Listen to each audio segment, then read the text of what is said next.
హిందూ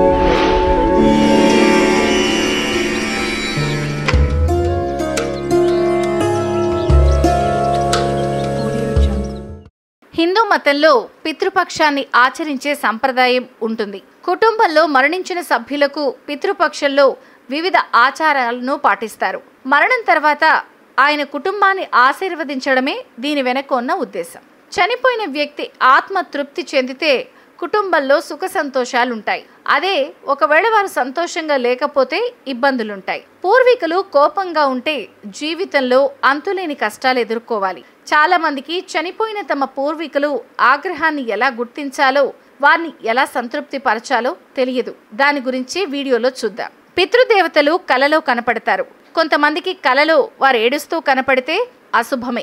ఇలాంటి కలలు వస్తే పితృదేవతలు కోపంగా ఉన్నారని అర్థం.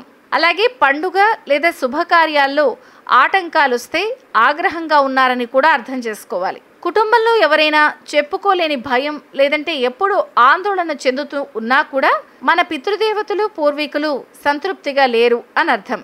భోజనం చేసేటప్పుడు అప్పుడప్పుడు మనం భోజనంలో జుట్టుని చూస్తూ ఉంటాం.